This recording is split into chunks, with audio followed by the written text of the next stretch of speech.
أعوذ بالله من الشيطان الرجيم بسم الله الرحمن الرحيم الحمد لله رب العالمين والصلاة والسلام على رسول الله وعلى آله وصحبه وسلم. Assalamu alaikum wa rahmatullahi wa barakatuhu. Allah Azza wa Jal, He informed us in the Quran in Surah Al-Anbiya, which is one of my favorite surahs. But we don't have this type of thing within our mind where this is my favorite surah and this is not my favorite surah. This type of understanding is complete nonsense. But Surah Al-Anbiya is very beautiful. The ayah said in the Quran, أعوذ بالله من الشيطان الرجيم بسم الله الرحمن الرحيم وما خلقنا السماء والأرض وما بينهم لاعبين. The ayah is so beautiful. It informed us about the purpose of the creation, or not just the purpose of creation. It informed us that He, Allah Azza wa Jal, has not created the heavens and the earth and anything in between that for any purpose of play, la'ibin, like to just have amusement. This is how the kuffar, they understand it. If you ask them now, what's your purpose in life? Sex and drugs and rock and roll and roll and roll and roll and roll. Go to the pub, go to the club. In the morning you drink your urine. That's why now, at this time, these kuffar, they'll be waking up from not Saturday night. We call it kuf's night. Not Saturday night, kuf night. Kuf night is when they go to the pub, they get drunk, they go to the nightclub, man is dancing with a woman, he wakes up in the morning, he finds out she's not really a woman, it's actually a man, he gets the AIDS, he gets the HIV, he gets the pig flu, swine flu. Alhamdulillah ala ni'mat al-Islam. Alhamdulillah for the ni'mah of Islam. Because for the Muslim, for the muwahhid, he doesn't understand life like this. That life is just so cheap. Yeah, that's why the people, they say to us, why you young shabab, why you want to grow lahya for? Why you want to become like imam for? Why you want to enjoy yourself, have girlfriend, have boyfriend, have donkey friend? We don't understand the life like that. We understand the life is short, so invest it for the hereafter. Invest it. Like for example, if you have the plant, if you don't put any water in it, if you don't put any soil, don't give it the right vegetation or whatever it needs, then how is it going to grow? How is it going to blossom? That's why the ayah said in another surah, وَالْآخِرَةُ خَيْرٌ وَأَبْقَى, that the hereafter, the akhirah, it is better and there is more lasting, much better than this life and anything within it. Somebody, he says, for example, I want to get married. MashaAllah, let me look everywhere for a wife. He gets his zawjati, he gets his wife, yeah? He gets his wife. Try now, at 4 o'clock in the morning, wake up your wife now and say, I want a sandwich. What's wrong? You lost your arms or something? You want sandwich? Or give me kebab. Kebab, 4 o'clock in the morning you want kebab. No woman ain't going to give you any kebab. Tell her now, I've got duty for you. Every morning after Salatul Fajr, I want you to go and clean my laptop and wash the car. What am I, a slave for you or something like that? But in the Jannah, it is much better, the ayah said. The hereafter is much better. And we studied this last week when we studied about the Ahl Jannah, the people of Jannah, where they will be sitting, they will come inside their home. They will come inside their home and there will be a jewel. And inside the jewel there will be a bed. And inside the bed will be your huri, your hur al-ain. Your wife will be there. And not just your huri, she won't be there on her own. No, not just your wife within the bed, but her 70 assistants with her as well. She will have her entourage, Abu Entourage, yeah? Have many assistants. And they will have many dresses and they'll all be see-through. Like I said to you, nice to have a woman which is naked, but better to have a woman with a dress which is see-through. This one is a little bit more enjoyable. But these are all the pleasures of the Jannah. Yeah? That's the hadith, not something to laugh. But that is the hadith how it described the woman, the huri. She will have a dress which will be see-through. Even her leg, you can see the shape of her leg. You can see all of her curves. All of these beautiful things. All of these things you'll get in the Jannah is all better than this life. Somebody, he has kebab. Yeah? He has nice biryani, he has nice chicken. Does he enjoy it the next morning? You ask any brother now, how was the curry last night? Very good. Now tell me how it is right now when you went to the bathroom. What a disaster. Don't talk about it. Have to open the window, air freshener everywhere. You know what I mean? Some people even maybe have to make ghusl. We don't know, yeah? It becomes so bad for them to think of have to make ghusl. It goes everywhere. A'udhu billah. We don't even want to think about it, yeah? But nothing in the dunya is it's not that good. Nothing really lasts. There's no such thing as a long-term pleasure, yeah? The man, he goes in the nightclubs, he says, psh, psh, come here, let me take your phone number, let me take you home. It doesn't last. The next morning he wants her out of bed. He wants her out of the bed. Go home now. What are you waiting here for? Nikah? No, go, it's only 5 minutes. We've done it now. You go, yallah, go home, bismillah. Go catch the cab. I'm not going to pay for it. Well, here's my bus pass, take that. You go. My mother's coming home soon. Yeah? So nothing in this dunya is lasting. So the ayah said that the hereafter is better and it is more lasting. And that is what we seek, isn't it? We all want to be who? The citizens of where? Jannah. We don't want citizenship of Britain. We don't care about citizenship of Norway, of Denmark, of Belgium. Let them all go to hell. And their citizenship.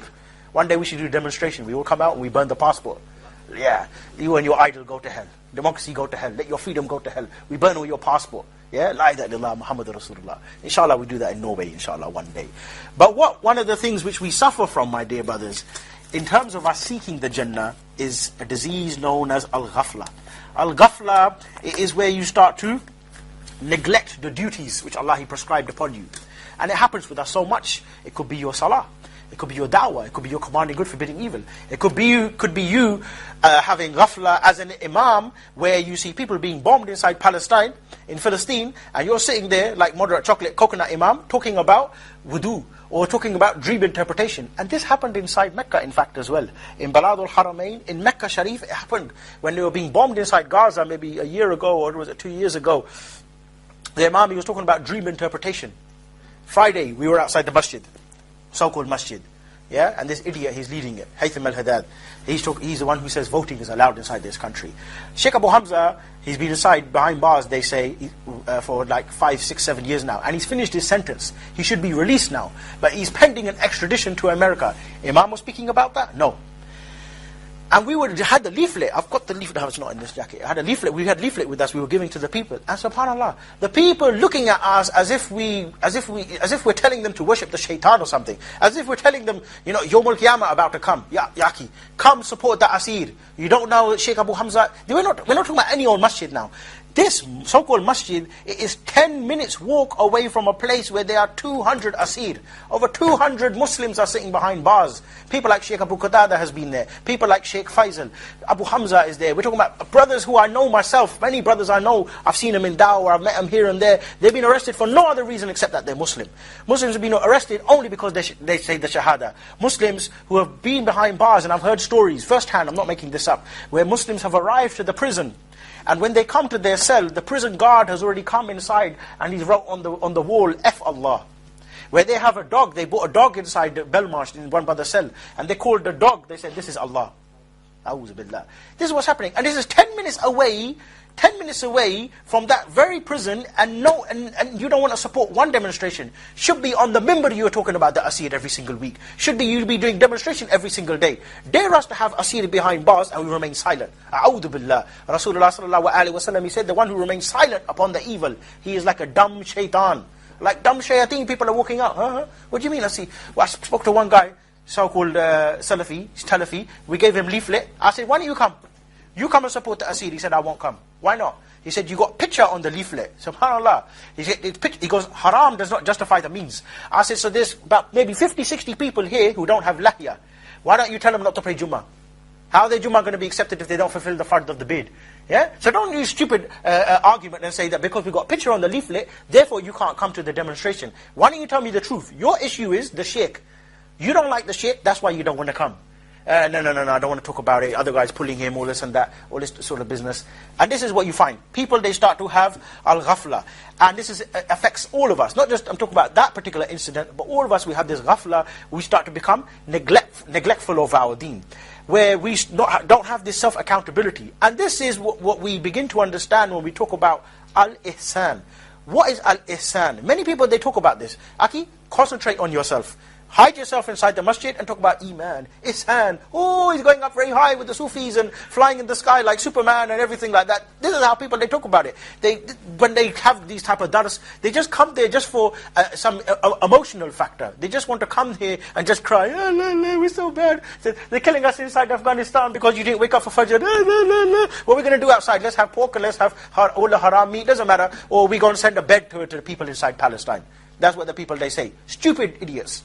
Excuse me, but they are stupid idiots. People who come on television after 1,000 people being killed inside Palestine, and you tell me the people inside Philistine, they don't need some weapon or something to defend themselves, or maybe even a rock. Yeah? You want to send them a bed. And the bed will get there in 2 months. Yeah?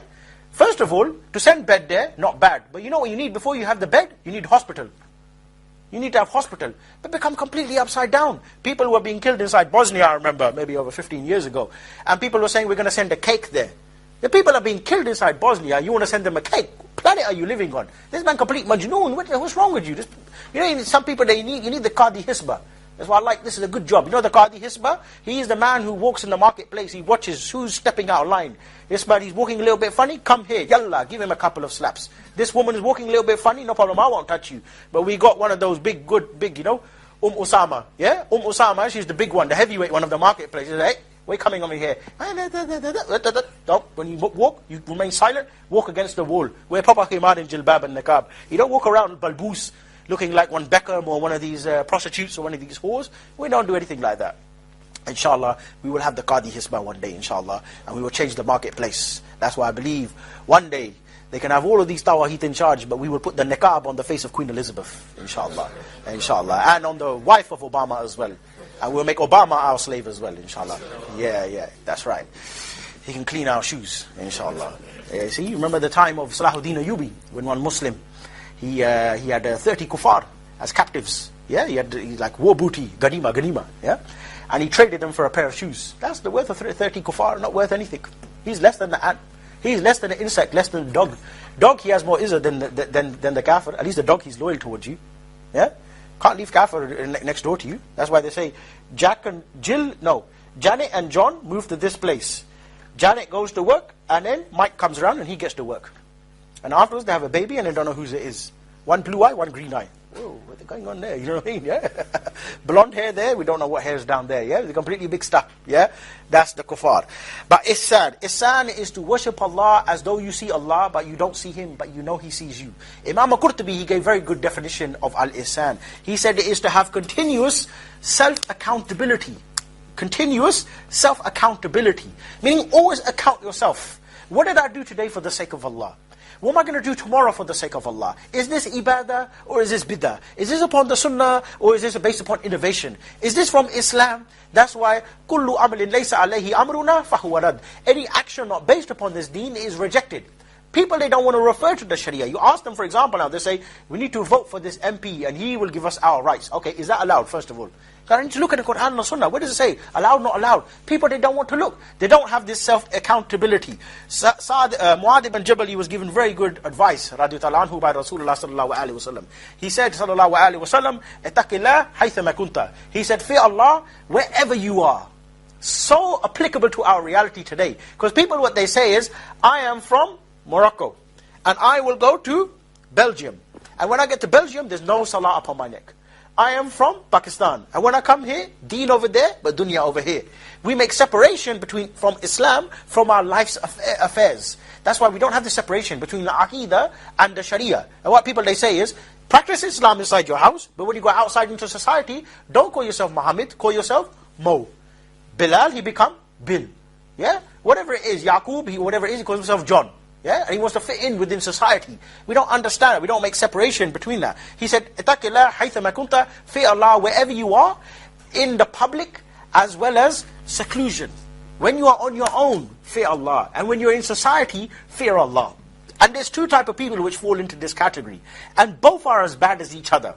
The first one is very rare. It's the one who fears Allah outside, but inside his home, when nobody is watching, he'll watch the haram.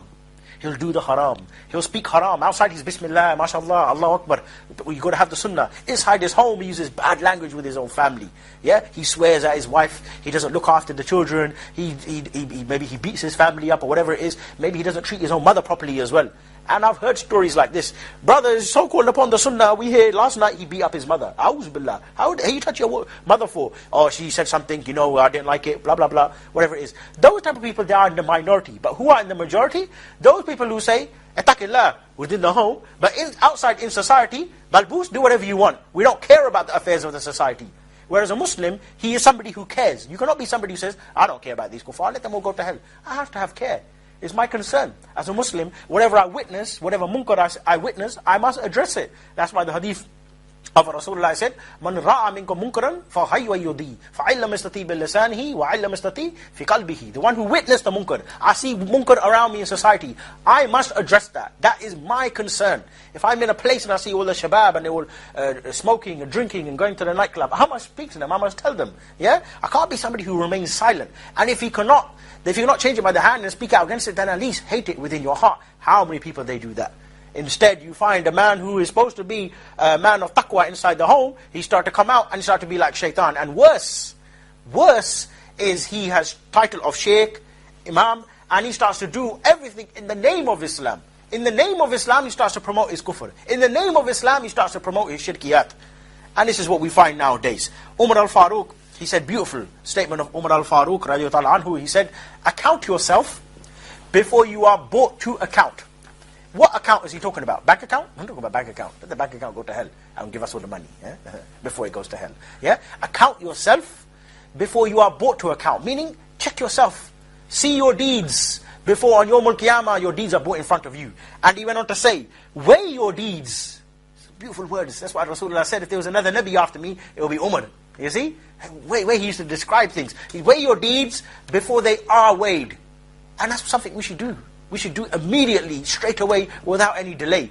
Weigh your own deeds. What did I do this morning for the sake of Allah? What am I going to do tomorrow for the sake of Allah? Weigh your own deeds before they are weighed. Because on Yawmul Qiyamah, my dear brothers, and inside the qabr, inside the grave, your own irada, your own will, it will disappear. It will go.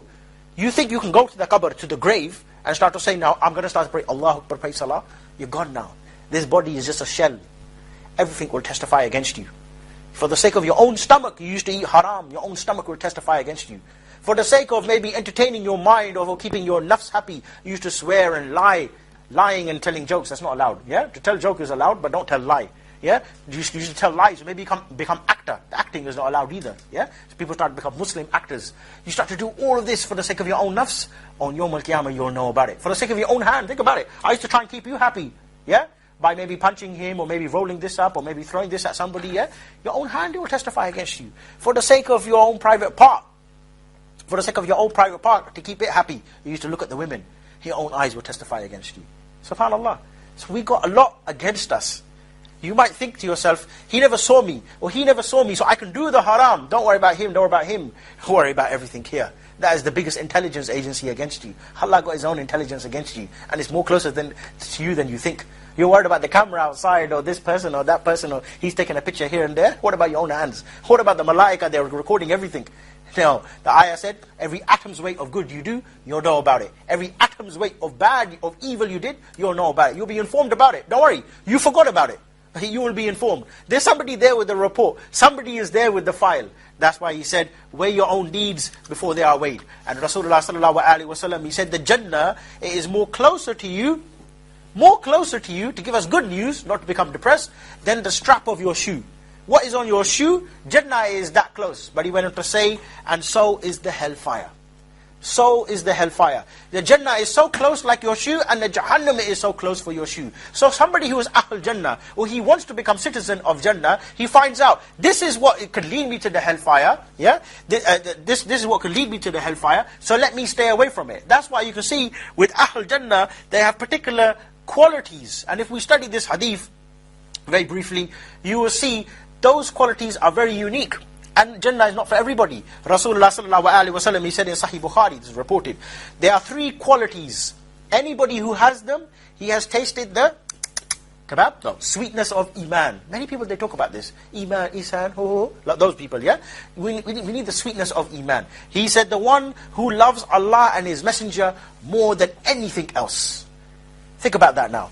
How many of us really love Allah and His Messenger more than anybody else? People, they say, Hubbullah, yeah, Hubb for Rasul, mashallah. When they drew the cartoons inside Denmark, those same people who say, we love the Nabi, we love the Messenger, when they say we need to be tolerant, turn the other cheek, become like Christian. We are not people who are tolerant. La hawla wa la quwwata illa billah. Let you and your tolerance go to hell. You want to try draw a picture of our Prophet and tell us to turn our face? We will turn your face, and we will turn it completely backwards, so you can look at the black house, not the White House. You see? We'll get rid of your headache. If you got a headache, we'll get rid of it for you. No problem. Some people, they got this migraine problem. We can solve that for you. We are not people who turn the other cheek. Do people really love Allah and His Messenger more than anybody else? SubhanAllah. You need to think about that and account yourself. He said, and the one who loves his brother for no other sake, the one who loves a Muslim, a muwahid, for no other sake, except that he is a Muslim. Oh, SubhanAllah. Do people have that nowadays? Oh my God. You walk in the road, I'm Somali, he is Somali. Assalamu alaikum. He's from Pakistan. What's this, German I'm speaking or no? French? What is it? What kind of salam is this? Yeah, you go inside the masjid, yeah. Nobody wants to say the salam. People have asabiya, people have nationalism, people have tribalism. The one who loves his brother for no other sake except for the sake of Allah. And the third one, and this is the most important one, if the other two were not as important. The one who hates to return to jahiliyyah. The one who has bughd. You know we talk about al-wala wal-bara, al-hubbu fillah wal-bughdu fillah, al-mu'alatu fillah wal-mu'adatu fillah. We love our brother for the sake of Allah, and we hate the kafir for the sake of Allah, but we never do any injustice. And we have alliance for the sake of Allah. We are the awliya of the Muslimin and the muwahhideen, and we have complete bara, complete bughd, complete hatred, and we keep distance from the tawahid and from those kuffar. Same thing with the jahiliyyah. The one who hates to return to jahiliyyah, the way he hates to be thrown into the hellfire. The one who really is muttaqi, the one who has real taqwa, real ihsan, he can never go back to jahiliyyah. The temptation will never come to him. Even if it comes to him, it comes to his nose, he'll throw it back in his face, he'll throw it over his shoulders. He doesn't care about it. Nightclub, drinking, whatever I used to have. What can buy your deen, my dear brothers? Nothing. Whatever money they offer, they can never buy your deen. That is why, my dear brothers, those people, real Ta'ifa al-Mansura of our time, real people of taqwa, you can see all of the money being offered to them. All of the money being offered to them, and red carpet as well, all the way from Afghanistan to the White House as well. All of that being offered to them, yeah? Yet they refused. Think about it. We're not to glorify, we don't support any terrorists or anything like that, yeah? For the sake of the camera, yeah? But man like Mullah Omar, Hafidullah, man like Mullah Omar, sitting inside Afghanistan, yeah? He had all of the money come to him. He's not somebody rich in terms of wealth, yeah? But he had all of the money come to him. Why he didn't take the money and go and live inside America and become ambassador for the United Nations or whatever it is? Why these people don't sell their deen? Because they understand the value of the deen. How much money was offered to the companions, in fact. How much was offered to Rasulullah, yeah? How much was offered to Rasulullah to sell your deen? They said, you want to become prime minister? We'll make you prime minister over us for 1 year. What did they say to you today? You Muslim, you can become MP within the parliament. And then at the end of the day, you're still a Negro, or you're still a Paki, or whatever it is. They still call you some funny name, or whatever it is. They still look down upon you. They still treat you like a slave. But they offered the Rasulullah position. And they offered him all of the wealth. If you want money, we'll give you all of the money. And if you want women, we'll give you all of the women. If they offered some of these coconuts today, they say like to this Quilliam Foundation, yeah, Kuwait Foundation, you want some money? You want some money? We'll take the money. You want women? No, we like men. You can go any men for us? We'll take the men, yeah? These people look like gay, homosexual, in fact, as well, yeah? They offered all of that to Rasulullah. And he said, I will never stop calling for this deen. Unless it's harder deen, the deen become dominant, or you take my head off, you cut my head. You understand the response of Rasulullah. Not like somebody today says, somebody today he claims to be muwahid. Kuffar offer him all a position. Maybe out of his shyness he'll say, okay, look, I don't want to take it, but thank you very much. But who can come out and say, what? You have to take my head off before you even think about offering me any of this. This is real, man, you see. Rasulullah sallallahu alaihi wasallam, on his very own, he shook the entire Quraysh. And that's why, my dear brothers, I learned from my sheikh, may Allah preserve him and protect him, that it just takes one person to shake an entire nation. It doesn't take a lot. It just takes one muwahid and he can shake an entire nation. And I don't need to mention any names, but all of those people who are the muwahideen today, we call them Mr. President. They become the real president of the world. You know why? You know when the president, he comes out, like Obama, yeah? Let me just have some of this, bismillah. And he does a speech. What does everybody do? Everybody starts taking the picture, everybody starts recording, people start making analysis, what did he really mean? And that's Obama. But when other Mr. President, I don't know who he is, but some other president, he comes out and he speaks, or he does a press release, or he releases a videotape, believe me, even Obama, he wakes up, like that, yeah, completely shocked, what's going on, yeah, let me start recording what he's saying. Maybe he means like, they have to get the FBI in, they have to check if it's authentic, did it really come from him, is it really his voice? That's the real Mr. President. Allah knows who he is. But it could be anybody. It could be you, it could be me, it could be anybody. But it could be anybody, somebody living inside a mountain, somebody sleeping inside a cave. But the real muwahid, the one who really fear Allah, Allah will cause the whole of mankind to fear him. And that's the hadith of Rasulullah sallallahu alaihi wasallam. The man who fear Allah, Allah will cause the whole of mankind to fear him. But as for the fasiq, fajir, as for the one who is munafiq, nobody even care about him. Those people who used to criticize people like Shaykh al-Islam ibn Taymiyyah, or those people who used to tell Imam Ahmed, be quiet, why you want to make fitna for? Do we remember any of their names? We don't remember any of their names. People forgot about them. But we remember Imam al-Sunnah, yeah? The man who's been described as as-Sadiq al-Thani, Imam Ahmed, as the second Abu Bakr as-Sadiq of his time. And who else been given that title? Nobody else, yeah? Ibn Qayyim al-Jawziyah. Ibn Qayyim al-Jawziyah, the man who was in prison, they never released him until Ibn Taymiyyah, he passed away. Why is that? Because these people were a threat to their society. What threat to what society? So any society which engages in munkar, or any government, or any taghut. Anybody who does not rule by the Sharia, or tries to replace the Sharia, or anybody who tries to promote kufr in the name of Islam, or whatever it is, or democracy or freedom, the muwahid, Allah will always raise a ta'ifa al-mansura. There will always be a portion of this ummah, Rasulullah sallallahu alaihi wasallam, he said, who will struggle for the sake of Allah, who will fight for the sake of Allah, and they do not fear the blame of the blamers. It could be there's only maybe 10, 15 of us over here, yeah, and the other masajid completely full. But where's the barakah? Then people talking about wudu and istinja and how to kiss the queen and give a love bite to David Cameron and sleeping with the king. Is this the kind of Islam that we want? Imam is saying, I'm not going to be here next week, I've got to go do lap dance for King Abdullah. We need Imam like that? We don't need Imam like that. Imam who's doing lap dance and pole dance and strip dancing for the king, and the king is just putting 10 riyals inside his pocket, slap on the bottom and say, yeah, go give me fatwa. You can go read it for yourself. The most controversial issue, the biggest issue of our time is Viagra halal. Well, no, nothing else you got to talk about. Can the woman drive or not? I thought you got to talk about Afghanistan. No. Peaceful. What about Afghanistan? Peaceful. Iraq, peaceful. How much peace we going to have? How much peace are you going to talk about? At least just say Afghanistan. Cough. Just say Alhamdulillah, Afghanistan. I'll say Alhamdulillah. At least say that on the mimbar. He doesn't want to say that. Coconut Imam is coming on the mimbar, say what it is we need to make dua today. Uncle Rafiq, his driving license is going to be revoked. We need to make dua for him. And Auntie Khadija, she's run out of chili powder. Her husband's going to be very upset. Allahumma izz Islam wal Muslimin. Oh, mashallah. He's making dua for them. Yeah?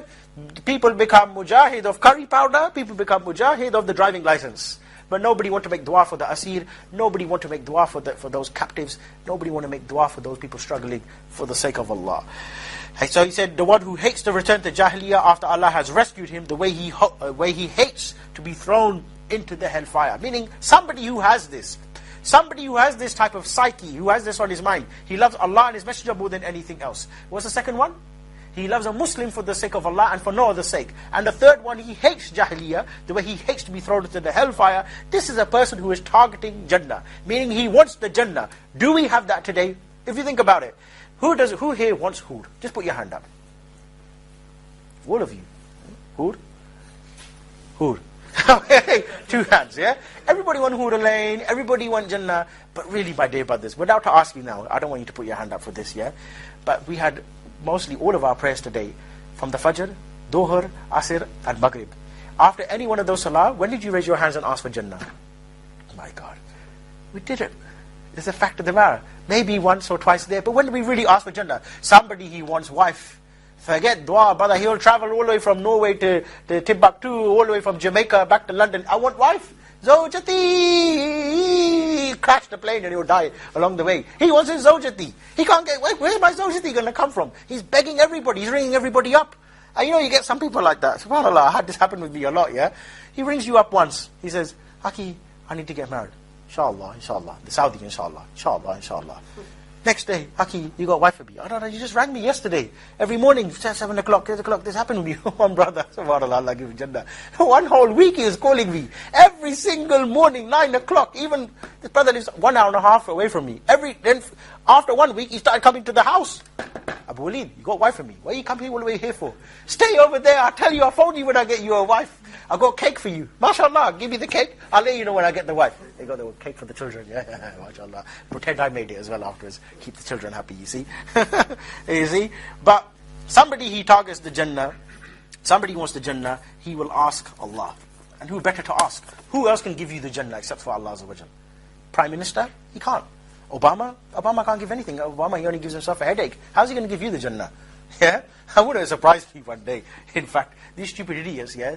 One of the biggest mistakes, I don't understand. If you got soldiers and all of this money and you send all of your troops, why do you want to start using radio-controlled aeroplanes? Drones. What if somebody hacked that? I'm not telling you to do anything, yeah? What if somebody hacked the network? Yeah, the network. Oh, the network, yeah? Somebody hacked the network, got the remote control and started flying the aeroplanes, the drones the other way around. What's that? Oh, it's a kite. Kebab. Oh, it's a very big kebab. my dad's died. Oh my God, what happened? The whole family's dead. Obama's dead as well. SubhanAllah, not inciting, but I'm just saying, could happen. These people complete foolish.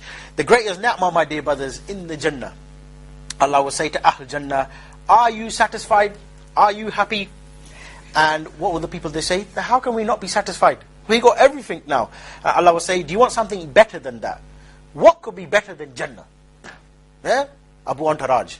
How could it be better than the Jannah? Rivers of milk and honey. When you travel to Jannah, you travel on a camel. A white camel with light coming out of the shoes. And you travel with the speed of light. No need for queue.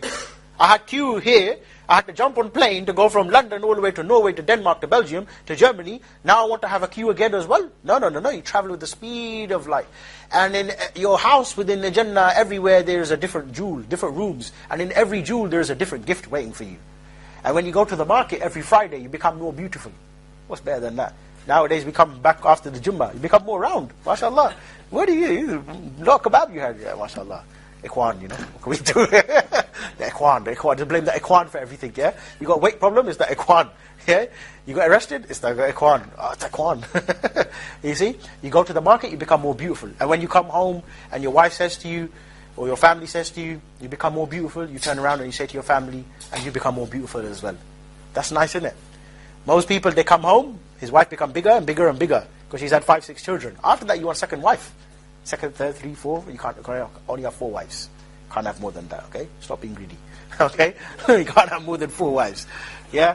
Allah will say, the people will say, what could be more better than Jannah? Allah will say, I will give you something much better than that. I will give you something better than Jannah. I will never be angry with you forever. And that is the greatest pleasure which anybody can have. So anybody who wants the Jannah, my dear brothers, he needs to seek the rahmah of Allah. He wants the mercy of Allah. Why? Because that's what Rasulullah informed us of. You see, we don't refer to our own hawa, not something I just make up from underneath the table. There's nothing underneath the table anyway, yeah? But like some imam, he just make it up, yeah? Like some dodgy imam, he said to me once, what did he say to me? He said, mortgage is allowed. You know mortgage? It's like you buy the house and then you pay back the loan, yeah? And you pay interest, riba on it. So I said, how's this allowed? He said, easy. You make ridda from the deen for one day and you take your shahada the next day. What kind of deen is that? I never heard of that type of deen. Deen or aubergine?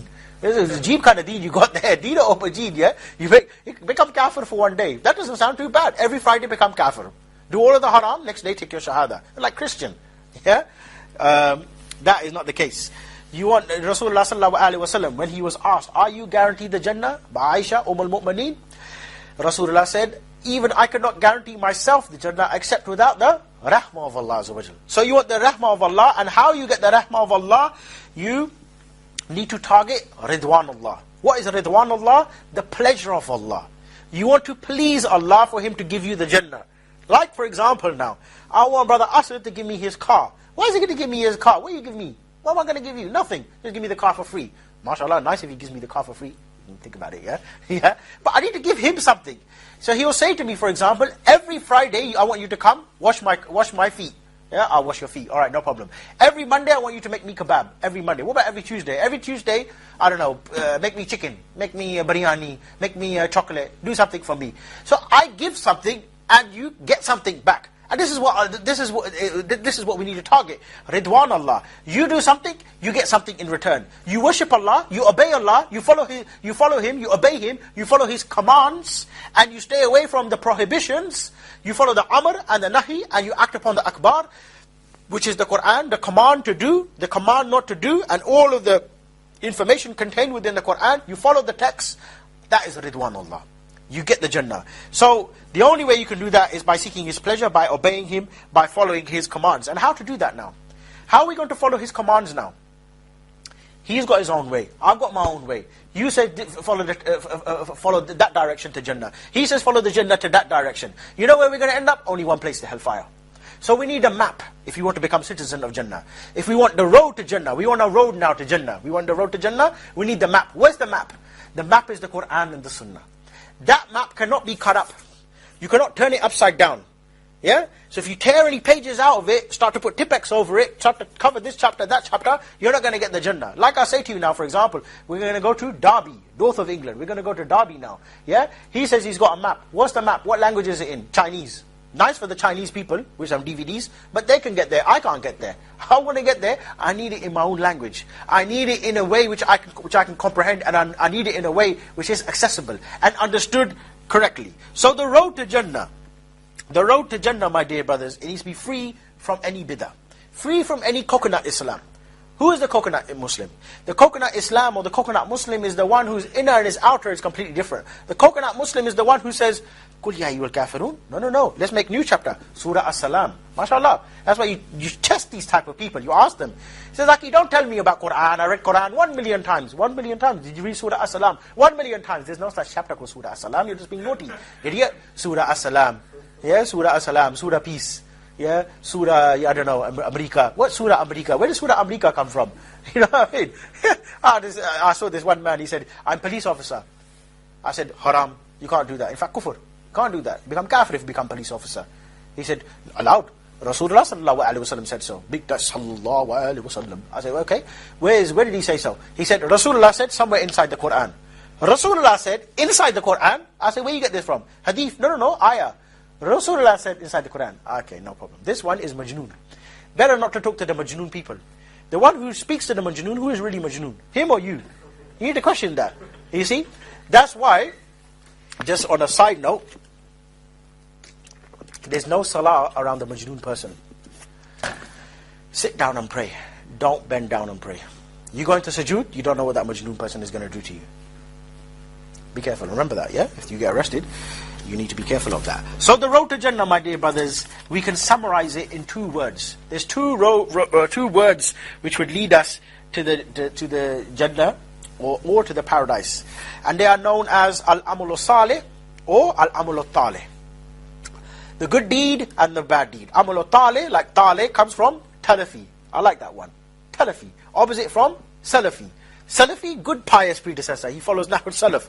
Talafi, he follows somebody like Madkhali. Yeah? Or Salih Al-Fawzan. This one, Talafi. Amul Salih or Amul Talih. Al-Mujibat. That is what we're targeting. Al-Iman wa Amul Salih. That is the entry for the citizenship of Jannah. Al-Iman wa Amul Salih. Iman and the good deeds. The opposite of that is known as Al-Salibat, which is known as Ashirku wal-Kufur wal-Ma'asi. Amul Talih. That would negate and cancel and revoke your citizenship for the Jannah. Yeah? The kufr, the shirk, and any ma'asi, any bad deeds would negate that citizenship. So both would negate each other. Like the sunnah negates the bid'ah, and the kufr it negates the shirk. And both leads us to 2 tunnels now. We're in the car. Okay? My feet are down, not up. When you drive, have your feet like that, yeah? Not up like that. We're in the car now. We're going looking for the 2 tunnels. They both got light on the end of them. I've got my map now. Yeah? Al-Amul Salih and Iman would lead me to the road to Jannah. And the other one would lead me to the road to the hellfire. So don't become dazzled too much now. Both have got light on the end of both of them, but one would lead you to the hellfire. So we need to road to Jannah. So how are we going to get that road to Jannah? Because we want that iqamah. We want the permanent citizenship, the permanent stay within the not hellfire, I was about to say hellfire, but with the Jannah, we want the permanent citizenship. How are we going to get that? Let us study that. Al-Iman. We need, first of all, Al-Iman. Meaning what? Meaning we need qawlun wa amalun wa i'tiqad. We need belief inside the heart, saying by the tongue, and the amal, the action by the limbs. But that Iman, my dear brothers, it needs to be unshakable. What mean unshakable? Meaning complete, decisive belief in Allah Azza wa Jal. That He is the only one who can control, manage and run the affairs. And that nothing happens without His will. Nothing happens without whatever Allah has predestined or whatever He has ordered. So He orders the sun to rise from the east and set in the west. And maybe one day it will rise in the east and come from the west and it will burn the west as well. Maybe it will burn the White House as well, inshallah. Yeah? But Allah, He ordered that. That is Tawheed al-Hakamiyya Taqwaniyya. The Qadr of Allah, or Tawheed al-Qadr you could call it. The Qadr of Allah Azza wa Jal. Or you could talk about the Hakamiyya Taqwaniyya, or the controlling and managing of the whole of the creation, of everything. Yeah? So complete decisive belief that nothing happens without His will. And you need to have complete conviction within your heart. Complete conviction within the heart and not have any doubt.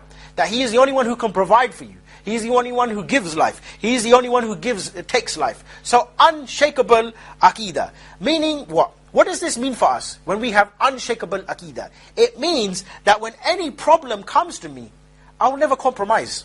If any problem comes to me, I can never compromise. The kuffar, they now, for example, they start to say to you now, if you want to support the Muslims inside Afghanistan or Palestine, we're going to take away all of your clothes. SubhanAllah. Take it all away. We're used to going to Hajj with 2 pieces of cloth. We're going to put economic sanctions upon you. And we're going to stop all of your finance. We're going to take all of your bank accounts. We're going to close all of your money. We're used to giving all of our money. We're used to giving money as sadaqah. We're used to giving our zakah. We're going to take away your food away from you. Yeah, which is what the type of sanctions which they put on our own countries. Yeah, you want to take our food away from us, doesn't matter. We're used to Siham. We're used to Ramadan. Take whatever away from us. So the muwahid who understands, he has unshakable aqidah, all of the dunya can come in front of his nose. And what does he do? He does achoo. He just blows it away. He completely throws it away. He spits in the face of the kafir. Meaning, I don't ever compromise my deen. Complete, unshakable aqidah. So he believes in all of the names and the attributes and the functions and the commands of Allah Azza wa Jal. And all of them, they have fruits. That's why one day, inshallah, maybe in a couple of weeks, we will study the fruits of Tawheed al-Asma Sifat. And we will study maybe about 60 of the names of Allah Azza wa Jal. I plan to do this with you one day. And we will study all of the fruits, the good fruits that come from these names. For example, you believe Allah al-Mu'min. He is the truthful. What is the fruit for me in that? It means I never get depressed at why are the Tawheed in charge over my country, or over our land? Why are the Tawheed in charge in Bilad al-Haramain? Why we got Tawheed inside Egypt, or inside Morocco, or inside Libya? Why we got Tawheed inside Pakistan? No. Allah is truthful. When He has promised that we will get the Nasr Rabbani, the divine victory, who is more truthful than Allah al-Mu'min? The one who is most truthful. Is not Allah going to give us the victory? When you understand, for example, Allah al-Muhaymin, that He is the one who witnesses everything, you will never get depressed. Maybe you've been suffered. Maybe you've been made as a captive behind the bars. Maybe you're an asir behind bars. He will never shake. This will never shake your aqidah. Why? Allah is the witness to everything. Allah will record that for you, inshallah, as a good deed. And Allah will also account that ta'hut on Yawm al-Qiyamah. Otherwise we start to become depressed. Maybe George Bush, maybe he died tomorrow, inshallah. Maybe from peanut. Could be, because this man's idiot. They said this man, he can't even spell the word banana. Yeah, honestly. And they said the monkey, he knows 420 nouns. The monkey is more intelligent than George Bush. You see this man when they throw the shoe? Look like monkey to me, honestly. Like that. That's the monkey, that's how he looks like, yeah? The monkey has more intelligence than this Bush. But it could be tomorrow, George Bush, he passes away, and you think, La hawla wa la quwwata illa billah. If only we could grab this Tawhut kafir. That's the biggest dream for anybody. Your worst enemy that you have, when you capture him, he said, ha, welcome to Taliban. Like that, yeah? You think, come here, let me grab you, let me put you on this chair, slap you, punch you, you get the red boxing gloves on. Isn't that true? You don't meet your enemy and say, MashaAllah, Assalamu alaikum, you carry on walking. No, you come over here, I'll teach you a lesson you'll never forget. So when you understand that Allah is Al-Muhaymin, the one who witnessed everything, you will understand on Yawm al-Qiyamah, Allah will account this Tawhut. And the punishment he will get in the hereafter, inshallah, will be much worse than in this life. What punishment are you going to give him in this life? You're going to electrocute him in between his legs? Yeah, maybe you're going to cut it off with a pair of scissors. Yeah? What are you going to put? Stick up in his backside? Whatever you do to him, it doesn't make a difference. Once the man is dead, he's gone now.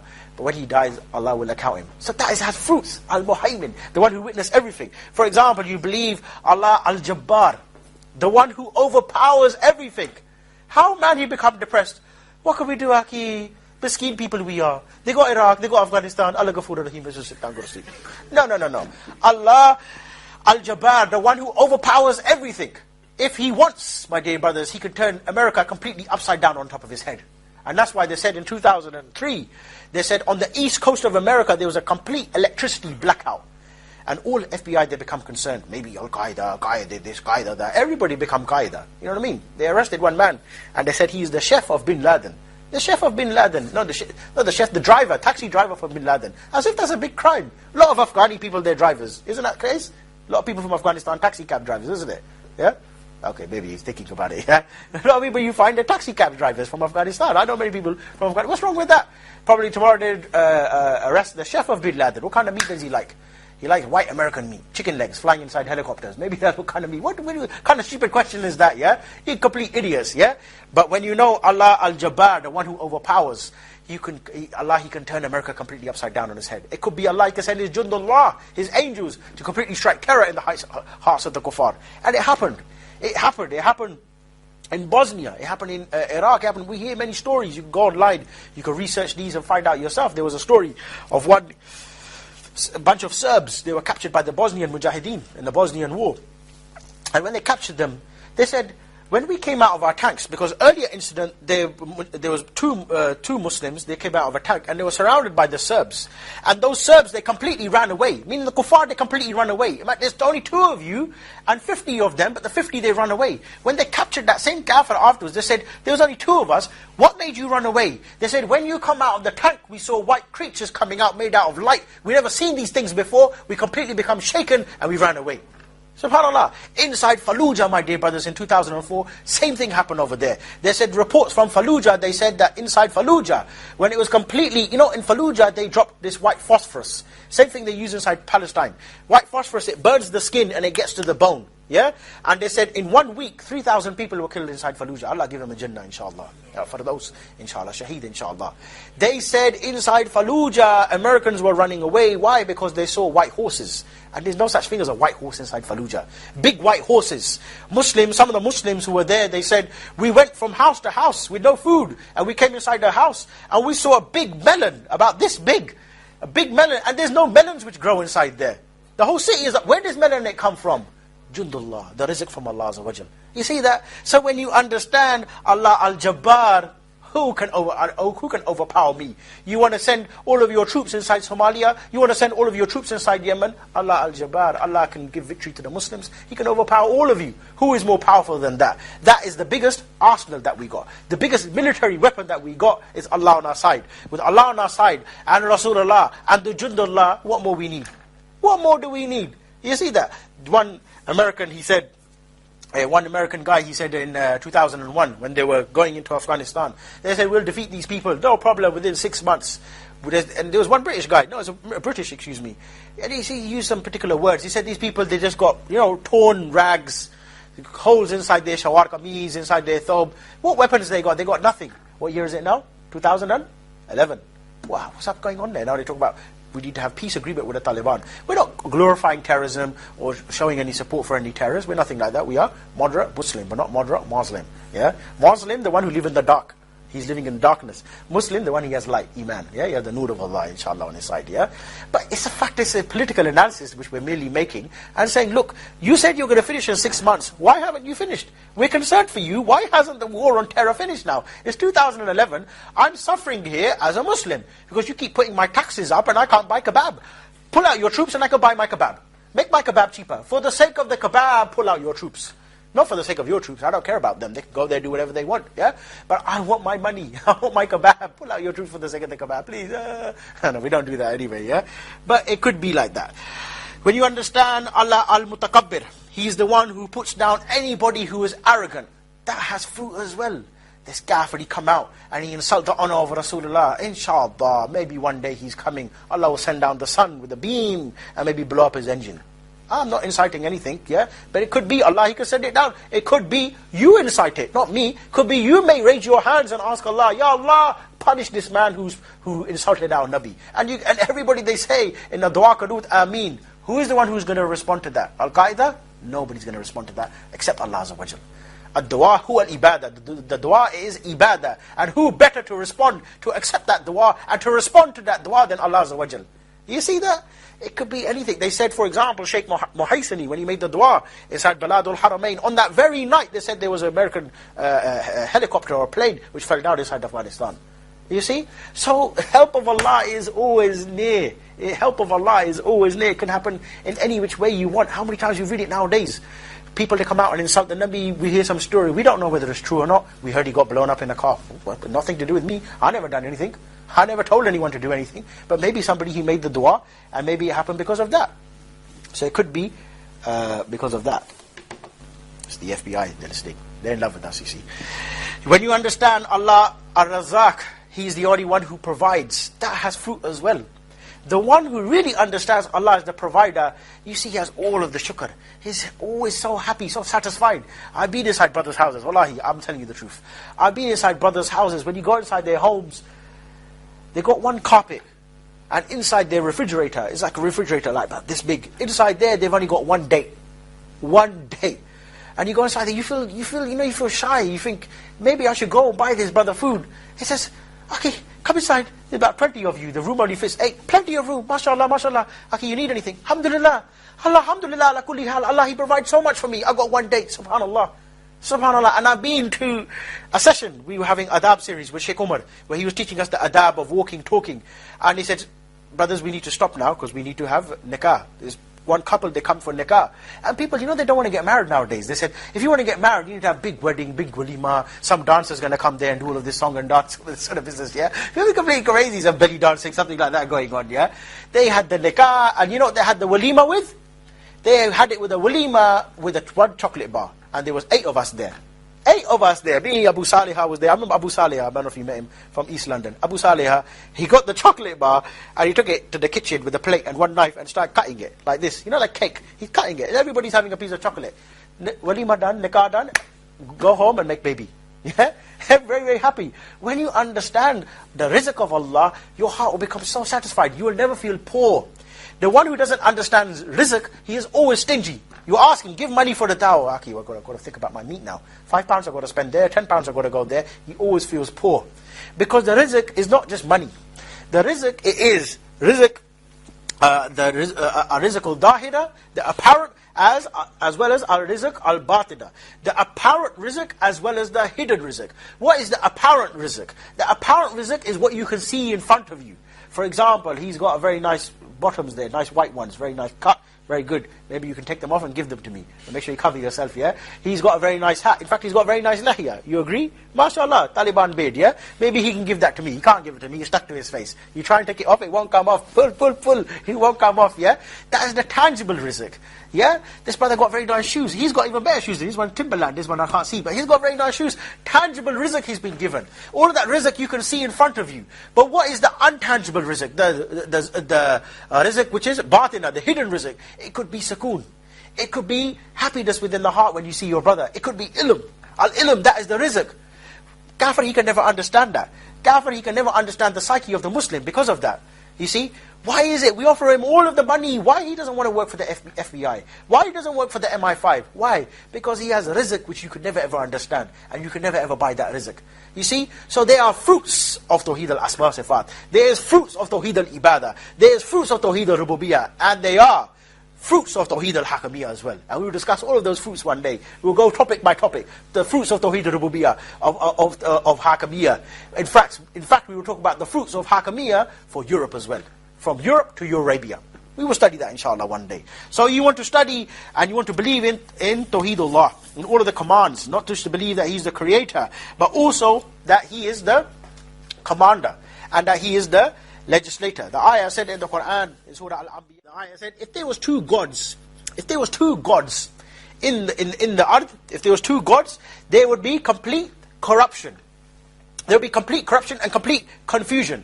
So here for the muwahhid, where he understands that I have unshakable aqidah and complete decisive belief in Allah Azza wa Jal, nothing can ever come to him. For example, the one who doesn't understand Allah, we worship Him, al-ifradullahi bil-ibadah. We worship Him exclusively. When there's two gods that come to him, and there are two gods, there's only one that we worship, but there are two gods nowadays. There is Allah al-Hakam al-Adl, and then there is the false al-Hakam al-Adl. There's the false legislator. When the real God, He tells you to carry dawah, you say, how can I carry dawah? When the false God is saying to you, don't carry dawah, I will arrest you. When the real God, He tells you, for example, pray 5 times a day. The false God, He tells you, don't pray 5 times a day. I call you extremist, I call you fundamentalist. Who to obey now? There's two different gods now. Which one am I going to obey? But for the muwahhid, he understands, I have unshakable aqidah. I worship Allah exclusively. He tells the false God, let you and your system go to hell. I worship Allah, la sharik Allah, without any partners. I don't make any shirk in any of His ibadah. But one who is coconut, one who is murji, one who is madkhali, when they come to him and they say to him, you need to vote for our system, you need to become MP. He says, anything else? You want me to do anything else? You want me to take my lahiyah off? You want me to wear suit and tie, carry Samsonite, work within the parliament? You want to become your cleaner, kiss you from the bottom, kiss you from the front? You want me to do anything like that for you? Yeah, he starts to bend over backwards. He starts to make separation of the aqidah from the sharia. That's why people, they say, we need to start with the basics. Learn the basics, Yaqi. Learn the basics of Tawheed. Problem is not Rububiyyah. The Quraysh, they never made shirk in Tawheed al-Rububiyyah. Where they make the shirk in? Tawheed al-Uluhiyyah. In the ibadah they make the shirk. So that is what we need to understand. And in the same surah, such a beautiful surah, in Surah Al-Anbiya, Allah Azza wa Jal, He said, and those near to Him, this is a verse just before this, verse number 16 or 17, Allah said, and those near Him, those people who are close to Allah Azza wa Jal, they're not prevented to worship Allah with any takabbur. They don't have, the ones who worship Allah, they don't have any takabbur inside their heart. And the takabbur does not prevent them from worshipping Him, nor do they have yastahsir. Meaning they don't have anything within their heart which holds them back from doing the worship. You know, some people, you say to them, for example, Yaki, time for Fajr. Tell me about Salat al-Fajr. My father Haji. My father done Hajj. What's your father done Hajj, but you're going to go hellfire, you become kafir. What are you talking about? You done Hajj, what about you? You're not Haji, you're Babi. Yeah, or something like that, yeah? You're funny. I don't care with your father done Hajj. You need to pray. He has this takabbur. The ayah said that those people who are close to Allah, they're not prevented to worship Allah because of any arrogancy. And more than that, what did the ayah went on to say? And they exalt Him night and day. They praise Allah, they make ibadah night and day, and they don't slack. They don't become restless. They don't get tired. Like some people, they say, I want a holiday now from the dawah. What do you mean, holiday? What do you think, there's some job or something? I want holiday from the dawah. I can't come to the talk for 4 weeks now. For the next 4 weeks I won't be able to come. Why not? I'm just having a foot massage on a Sunday. What do you mean foot massage? What do you think, this is kebab we're having or something? This is ilm we're seeking. Yeah, and ilm is fun for you to be seeking, especially something which is not any old ilm. We don't have this circle just to seek knowledge. This knowledge, inshallah, is linked to a particular objective which we're trying to achieve. That's why for Muslim, it's not for us, we're not like people who just want to sit inside the masjid and study 99 names of Allah and then count them all over again. We want 99 names of Allah, we want the whole society to be affected by those 99 names of Allah. We want Islam to be dominant in the East and the West. Ishad-ud-Din is on our mind. We understand the mission of Rasulullah and we want to imitate him in that.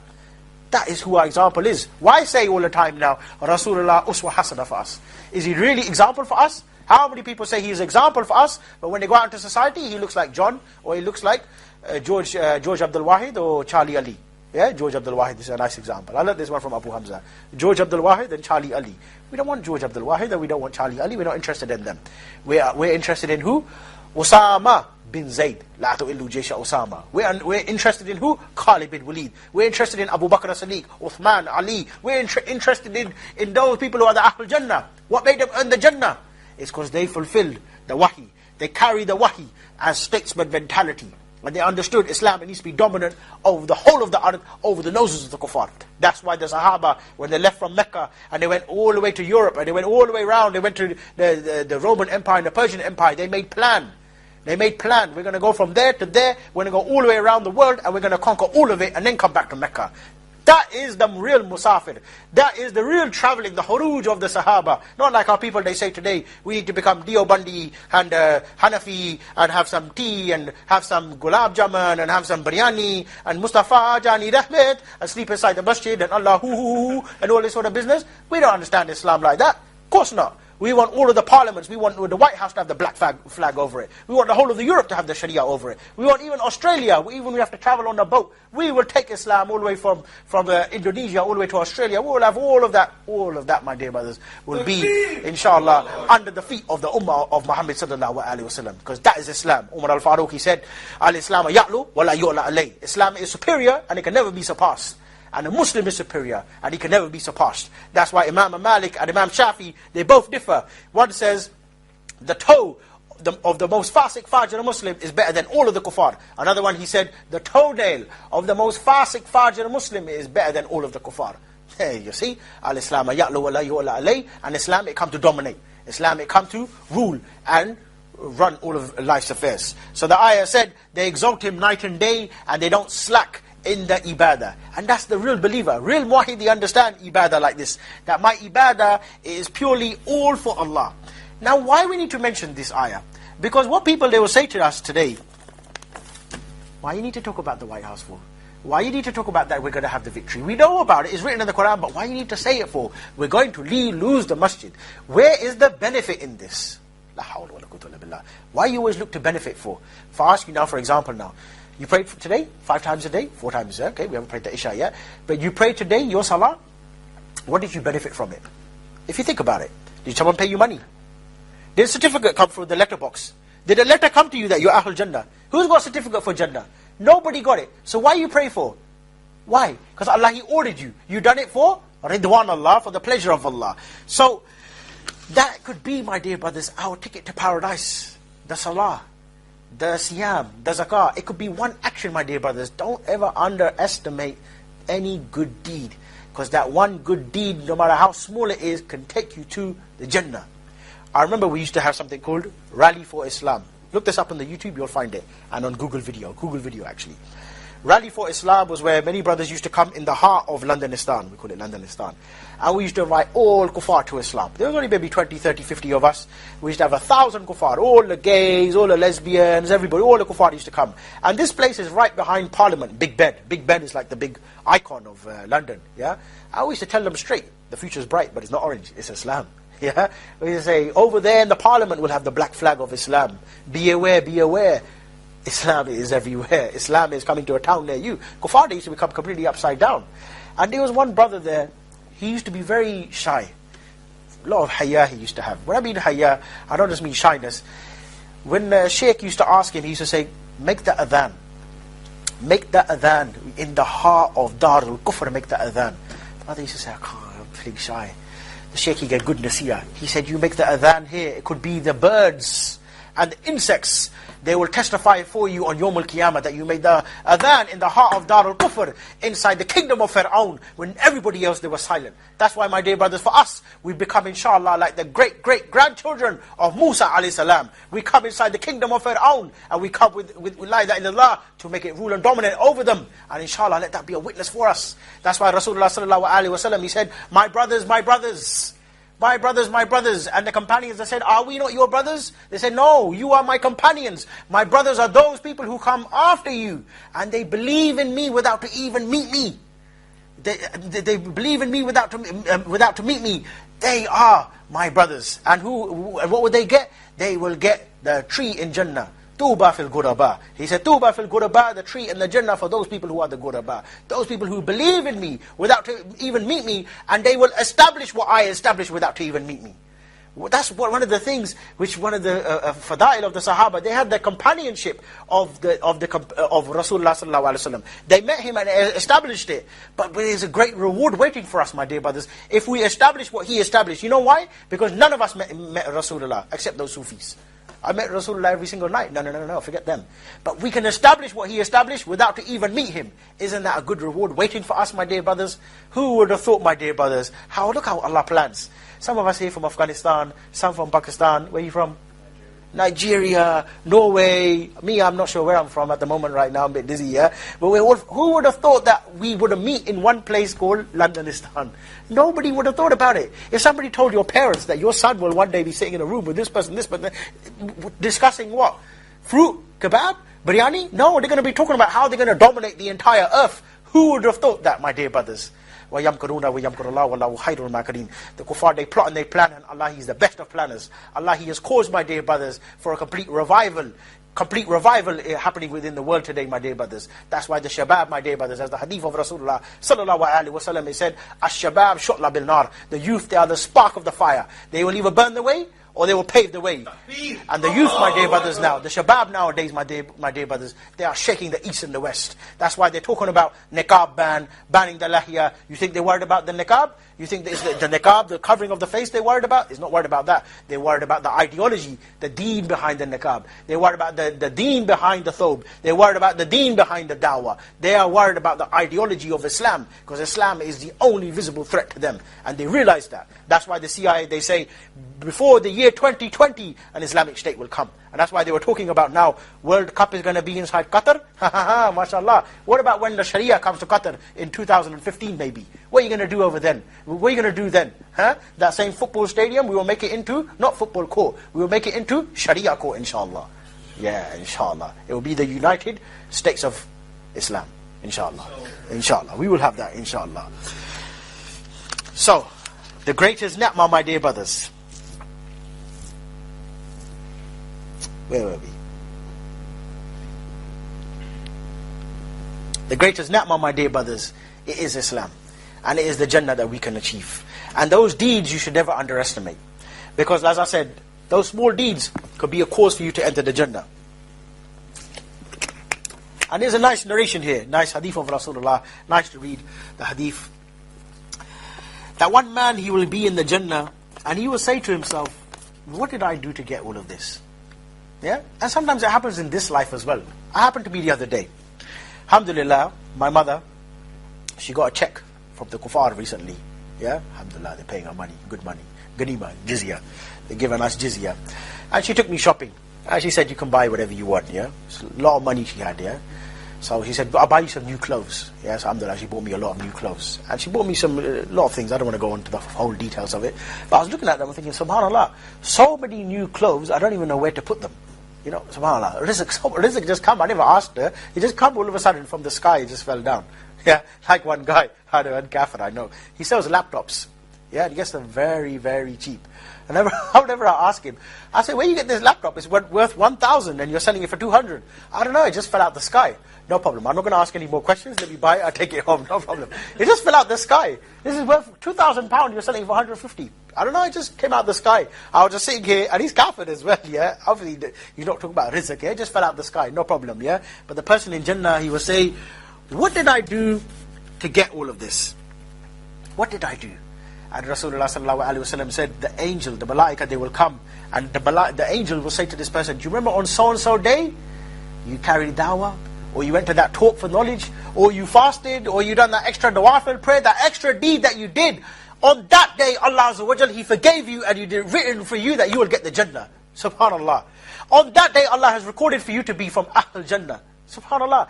That is what the kafir, he can never understand. That's what separates us from deen of the kafir. Kafir, he can never understand that. Look, kafir, he eats like the goat. Yeah?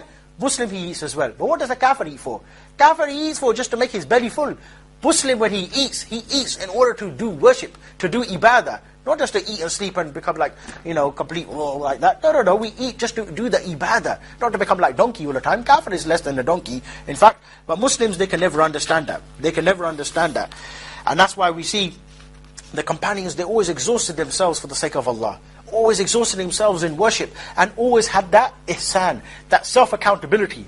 Umar al-Faruq, he used to stand and look at the market. You know why? He used to look at the road to make sure it is straight and not bent. Because he was worried if the animal gets harmed, Allah Azza wa Jal, He will account me for that. Umar al-Faruq, he used to be concerned about the animal walking on the middle of the road. What about us today? What about us today? Where not only the road is crooked, the entire street is completely upside down. Where we find people behind bars, the imam, he doesn't want to speak about it. He doesn't want to speak about it at all. So when we talk about the belief in Allah Azza wa Jal, and we talk about worshipping Him and obeying Him, we need to understand that needs to be manifested in all of the ibadah and start to account all of our ibadah. So for example, when I talk about Tawheed al-Ibadah, I believe or I worship Him by making dua to Him, by doing all of the wajibat that He's told me to. And also, I love Allah, and I love for His sake exclusively. But that necessitates that I have action in accordance to that. I can't say, for example, I love you for the sake of Allah, and then when you're in trouble, I don't help you. Where's your love then? Where's my love for the sake of Allah? That's why, being reported by Ibn Jarir, that Abdullah ibn Abbas, he reported from Rasulullah saying that no one will taste the sweetness of Iman until he loves for Allah's sake exclusively. And then he would get Allah's friendship. The one who loves for Allah's sake exclusively, another brother, he would get Allah's friendship. So that needs to be manifested today, because we don't have that. Today, when we heard about Sheikh Abu Hamza, he was beaten up by the prison guards, where was the community to rise up? Where are the people to speak about that? Where are the people to speak about Afghanistan, Iraq, Palestine, the occupation of Muslim land? Nobody dared to speak about the Asir. When the hadith of Rasulullah sallallahu alaihi wasallam, he said, "Atimu ja'i wa udul marid wa fukul ani." He said, feed the poor, visit the ill, and free the Muslim hostages. And none of the ulama, they ever disagreed upon this. Umar ibn Abdul Aziz, he said, spend whatever you have. Spend whatever money you have to free the Muslim captives. Imam Abu Hanifa, Imam Shafi, Imam Malik, Imam Ahmed, Shaykh al-Islam ibn Taymiyyah, Imam Qurtubi, whoever you go to from the ulama, none of them, they agreed upon this matter, that the Asir, they have rights over us. Allah going to account us, that you are sitting in your nice home. You saw on the television this brother behind the bars. What did you do? People to say, where's the benefit? How about that Allah doesn't account me on Yawm al-Qiyamah? How about that I remove the sin from my neck? And even then you didn't do anything extra. Don't believe you've done anything extra by making dua for Sheikh Abu Qatada, or by making dua for the Muslims inside Afghanistan. You never done anything extra. What is extra is when they're out of bars. That is your extra. And that's how our Salaf, they understood. Deen is amana, is responsibility. When Allah, He orders me to do something, go and do it. Like the example of Al-Mansur. Al-Mansur, he traveled from city to city in jihad. Going from city to city, conquering, getting booty, getting ghanima, getting money. And when he came back to the village, they used to make this alan, like this call. It can't be now, for example, you've been in jihad for 6 months now, you come home, and your wife, she smells of onion and garlic. Well, I've been all the way all over there, no women over there. I come home and you smell like onion and garlic. So they used to make this type of emergency call. Let the women know so they can prepare themselves. Yeah, make them dazzle and make some nice clothing or whatever it is. They can prepare themselves. As they approached the city, one old woman came to Al-Mansur. She said, "Are you Al-Mansur?" Al-Mansur means the victorious. "Are you Al-Mansur the victorious?" He said, "Well, yeah, that's what they call me, but Allah the one who gives the nasr. He's the one who gives the victory." She said, "No, in my eyes, you are completely defeated." What? What? We got all of this money, all of this ghanima. We got dollars here, we even got Obama's head here, we got tank here, missile here, we got all of the iPad range, we got 64 gig Wi-Fi, got 3G, got everything. All ghanima. Look, there's a big truck going there with Apple Mac sign on it. We've got everything, all of it, yeah, the big truck. Hey, Assalamu alaikum Sheikh, Allah wallah. They're driving over there. Yeah, yalla, yalla, yali. He's singing some nasheed, he's coming in there. Yeah, what's going on? We got everything. In my eyes, you are defeated. Why? Because my son has been captured by somewhere in the Romans or in the Roman fortress. In my eyes, you are defeated until you release my son. And he turned to his army and he said, "Who from amongst you will go and rescue the son of this one old woman?" All of them, they came forward. Not something easy to do. You've been going fighting all this time now, except one old man. One old man came there, he's pushing his feet. Very old man, Miskeen. He came there, he said, you know, he's got broken back. Old man, he went to fight jihad. He said to this woman, "Ya Ammi, if you give me permission just to relieve me, I can't go. I'm old man and I have grandchildren, I'm about to die. I don't know how long I've got left to live. Let me go and spend time with my grandchildren." She said, "No, I can't find any excuse for you. You're defeated as well, until you go as well." My God, this woman is quite tough. You know, it's one of those tough women. She's not going to leave you alone. Sometimes, maybe some of you got mother like this. She's very, very tough. Go buy 6 tomatoes. Okay, I'll buy 6 tomatoes. Along the way, you listen to the Nasheed, Quran, Sheikh Abu Hamza, you come home, 4, 5, 6 tomatoes or 5 tomatoes? Let me just get 3. 3 tomatoes. You know what I mean? She come with the stick, yeah, trying to beat you up, yeah? She's very tough. She said, "I cannot find any excuse for you. I'm sorry, I can't find any excuse for you." So he turned to his Amir. The Amir, he started to think, "Oh my God, there's a bit of concern here." Al-Mansur, he turned to the woman. He said, "What if I do this? What if I take my sword and the sword of this old man and then I go? Then will you make excuse for him?" She said, "Yeah, I think I can make excuse for you." He went from city to city, fighting, conquering. When he rescued this mother's son and he brought the son back, he went to the old woman. She said, "My mother, did I not respond to your call? Did I not go and remove your son from his captivity? Did I not bring your son back?" She said, "Indeed. Am I now Al-Mansur the victorious?" He said, "Now I can call you Al-Mansur. Now I can call you the victorious. Today we become victorious without to do anything. Without to say anything, we think, MashaAllah, Allah Ghafur Rahim, and we got Khilafah, we're living inside the Islamic State. Yani, yani, yani, nam, nam, nam, we're walking inside Khilafah. MashaAllah, become very good. And we see people like this, white thobe on, nice imam on top of his head, yani, yani, yani, nam, nam, nam, 99 names of Allah, Tawheed Allah, blah, blah, blah, blah, blah. Stay away from the shirk, stay away from the bid'ah, and kiss the king. These people, they become completely corrupted, my dear brothers. So we need to have Iman in Allah. We need to have also Iman in the Nabi Muhammad sallallahu alaihi wasallam. We need to have yaqeen in the Nabi Muhammad sallallahu alaihi wasallam. Because we need somebody to show us that wahi. We need someone to show us the map. And wahi is of the 2 types. We have the wahi of the Quran and we have wahi nabawi. So we have the Quran and we have the Sunnah. But now, here is the problem now. Big problem now we are in now, you see. You got the Quran, you got the Sunnah. We got the Quran, we got the Sunnah. Now whose understanding are we going to adopt now? This is the big problem now. He will say my sheikh, you will say your sheikh, I will say my sheikh, in the end we will end up in the hellfire. Who is the best person to understand the deen? Those people who are the original Ahl Jannah. It was, my dear brothers, try to envisage this situation. Rasulullah was sitting, and one man, he walked in the room, and Rasulullah sallallahu alaihi wasallam, he said, Abu Bakr fil Jannah. Umar fil Jannah, Uthman fil Jannah, Ali ibn Abu Talib fil Jannah, Sa'ad ibn Abi Waqas fil Jannah, Abu Ubaidah ibn al-Jarrah fil Jannah, Sa'id ibn Zayd fil Jannah. Who else has been given that title apart from the Sahaba? Whenever you read the Quran, my dear brothers, it is like the biography of the companions. When you read about the ayah, the Rasulullah, he went inside the cave with his friend.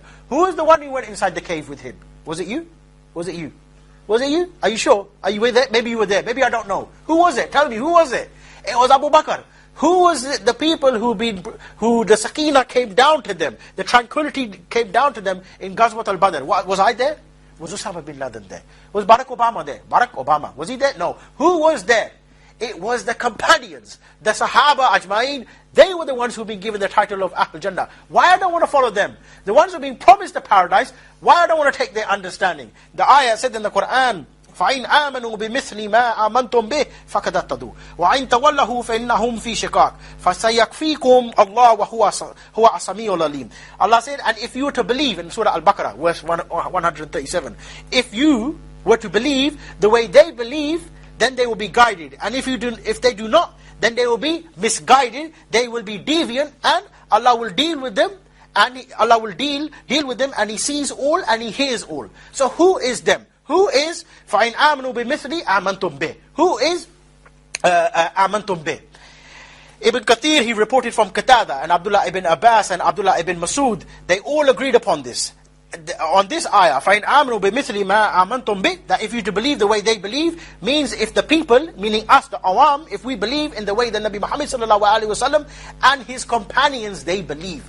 Who better to understand the text, my dear brothers, the Quran and the Sunnah, apart from the companions? Nobody. As much as our love for the Aimma of Ahl Sunnah wal Jama'ah, Imam Abu Hanifa, Imam Malik, Imam Shafi, Imam Ahmed, but I'm sorry, they do not have the certificate of Jannah. They are praiseworthy, the Tabi'een and the Tabi'een. But whenever we talk about As-Salafu Saleh, our mind should only go to one place, that first generation of Muslims. They are the best of the best of the best. Somebody will argue and he will say, but what if he made mistake? Who you want to follow? Whose mistake you want to follow? Somebody who's been guaranteed Jannah, or somebody who we don't know what guarantee he's got? I'll follow them even inside their mistake as well. SubhanAllah. That is the companions of Rasulullah sallallahu alaihi wasallam. So thirdly, I want to believe in the books. So do you understand what I'm talking about here? I'm talking about the 6 pillars of Iman. In case you never caught it, now you understand now. That is Al-Imanu Billah. To believe in Allah, to believe in the Messenger, and now must believe in the books. The book is the map. Fourthly, to believe in the Malaika. Because the Malaika, Rasulullah sallallahu alaihi wasallam, he said, every person has an angel, rahmah of Allah. Every person has an angel to inspire the good towards him. Otherwise we'll all be like shayateen. Yeah, everybody become like John Abu Futa. John Abu Futa is actually John Travolta. But I think my sheikh, he got a little bit confused, that's because him John Abu Futa. Yeah? John Abu Futa. Yeah, John Travolta. Maybe I'm mistaken. I'll have to check with him. Don't quote me on that one, yeah? But the angels, they are there to inspire you towards the good. Angels will inspire you. Yeah? Who did? Shaitan never told you to come here today, did he? Of course not. It was the angels. So the angels there to inspire you, whereas the shaitan, or the shayateen from the jinn, as well as the ins, because they're from the mankind, as well as from the jinn kind, they will make this tasweef. They will make you delay the good deed. They will always whisper to you, have this waswasa. Why you want to go over there for? Sit down, nice kebab, nice heating, put nice blanket on, go to sleep, and just dream about Hur al-Ain. You're not going to get Hur al-Ain just by sitting at home, sitting inside the bed. Maybe you'll get something else, but that's not going to happen. Okay? You want Jannah, you need to leave the home for the sake of Allah. And that's why I said last time, the best line is where? The front line. And the most evil line is the back line. I'm not you guys, okay? You guys are okay, yeah? Alright? But all of these points, my dear brothers, we can summarize them in a hadith mawquf of Abu Hurairah. He said, whoever believes in Allah and the hereafter will do the good deeds and stay away from the shirk and the bad deeds. And if he done this hadith is so beautiful. If the person, he believes in Allah and the akhirah, and he done the good deeds, and he stayed away from the shirk, and he stayed away from all of the muharramat, this person has got a quarter of the way to Jannah. He has got a quarter of the way to Jannah. Just by my iman, I got the Jannah. Inshallah. Inshallah, Allah give us the Jannah by our iman. But the iman cannot be on its own, my dear brothers. Al-iman wa amalu salih. The iman and the good deeds with that as well. So what are those good deeds? And what's the time? How long we got? 20 minutes or 50 minutes? 25 minutes. MashaAllah. By the way, I've only just started the topic. That was just the first point. How many points have I got? I've got 30 points. So I only just started the topic. The road to Jannah. That was the topic, by the way, the road to Jannah. So now we begin the halaqah. Alhamdulillah Rabbil Alameen. Bismillahirrahmanirrahim. So after Iman, my dear brothers, what do you want to have? After the salah, after the Iman, what is the highest deed that you can do? It is the salah. Yeah? The highest obligation is something else. Just in case you start to think, Khawarij? No. Talafi? No. We're not Murji. As-salah. As-salah, it is the cornerstone of the deen, my dear brothers. That's why we need to start monitoring our salah. What type of person are you? Are you somebody who prays 5 times, 5 minutes before Maghrib, the Asr Salah? Are you somebody who really prays 5 times a day? Or are you one of those people who say, I pray 5 times a day. Every night I pray Fajr, Dhuhr, Maghrib, Isha, pray all of the Salah at 11 o'clock at night. No, you need to be praying on time. Pray the Salah 5 times a day. As I said, my dear brothers, inside the grave, that irada, it will be gone. The willpower will be gone, and you'll regret so much on Yawm al-Qiyamah. On Yawm al-Qiyamah, my dear brothers, Allah protect us, my dear brothers, from Yawm al-Qiyamah. On day of Hisab, we will come, and you will wish that you had that 2 minutes extra to pray. This doesn't take long. It doesn't take long. 2 minutes, 5 minutes, do some extra nawafil prayer, do it. And Allah will, inshallah, give you the Jannah. And when you pray, my dear brothers, don't be like, as I said, those people who just pray in the evening, or just those Jummah prayer people, yeah, or only the Eid people. You speak to some people, subhanAllah. You pray nowadays, nowadays the complex of us becomes so deviated. If you say to your family nowadays, I pray 5 times a day, subhanAllah, as if you're doing something big. SubhanAllah, become Imam now, become Sheikh, Imam Sahib, Sheikh. Become Sheikh, say Alim, he's become Alim, prays 5 times a day. As if you don't pray, as if you're doing anything good in the first place. You know what I mean? Yeah? Become like that. You ask somebody, when was the last time you prayed? We prayed Salah 2003, 4, something to Ramadan, something like that. Yeah. You know what I mean? He be completely upside down. He doesn't want to pray. Only pray on the Eid Salah. And you see people on the Eid prayer, everybody is punching him. Come here, you get out of my way. Eid Salah. Fard. I need to go and pray the Eid Salah. What about Salat al-Fajr? Allah Ghafur Rahim. It's Eid. Allah will forgive me on Eid. MashaAllah. No. That's why for the fasting person, you want to fast in the month of Ramadan, you need to have Salah. No Salah, you're wasting your time. You're on a diet. Very nice diet. You put on weight as well. Nobody loses weight inside Ramadan. They put on weight. Ask us. We got expert PhD in the food. You know what I mean? You can tell us, yeah? So you want to make sure you pray all of the Salah. And you want to pray it with khushu. The khushu is a massive topic in its own, but do we really have khushu within the salah? Or how about shaitan comes to us within the salah? Wallahi, it happens so much. You're praying sometimes, and all of a sudden, when you pray, that's when the shaitan really comes to you, hits you so hard. You're praying sometimes and you're thinking, don't pray like that, by the way, yeah? When you're praying the salah, shaitan come to you. Oh yeah, you left the keys on, you left the toaster, you left the rucksack on the underground, but you've done something, yeah? Whatever it was, yeah? You've done something or another, but the shaitan come to you, start whispering to you. Happens so much. And this happened during the time of Imam Abu Hanifa with one man. One man, he had a lot of money. And he put it somewhere inside the house. Sometimes, I heard about this. There's one brother, he wants to get married. And he wants a second wife. So what he's doing, he's saving the money and he's hiding underneath the bed. And then one day he'll walk out the house and come home. I got number 2 now. So this man, he was hiding the money. We don't know why, but he was hiding it inside his house. And the only one who knew about it was his wife. So when he came home, he started complaining to his wife. Where's my money gone? He said, I don't know where your money is. I didn't know you had any money. But money must be somewhere. You know where the money is. I don't know where the money is gone. So he went angry. He started complaining to Abu Hanifa. He said, look, I don't know where the money is. I put it somewhere. The only one who knows about it is the wife. And I think she's a thief as well. Maybe she took the money as well. Imam Abu Hanifa, he said, look, the sunnah is, when you get angry, go and pray 2 rakah. Yeah? There's another thing you can do as well. If you get angry within the home, or you have argument with your wife, go make wudu. Wudu will cool you down. Or you can have this water, it's very nice as well, yeah? But make the wudu, yeah? So Imam Abu Hanifa, he said to this man, he said, go and pray 2 rakah, and maybe Allah will show you a way, yeah? When he prayed the 2 rakah nawafil prayer, he went back to Imam Abu Hanifa. He said to Abu Hanifa, Ya Abu Hanifa, I figured out, I know, when I was praying, I worked out, I left the money over there. Imam Abu Hanifa, he said, verily the shaitan, he come to you inside your salah. You see that? Shaitan come to you inside your salah all the time. You're not even thinking about something, and it just come to you. You're just sitting there all the time. Pray. why is this woman, her belly is coming out a little bit, maybe she done zina over there. Where's the money going? The bag manager's coming, Afghanistan, who's winning in the war? All this start coming to you inside your salah.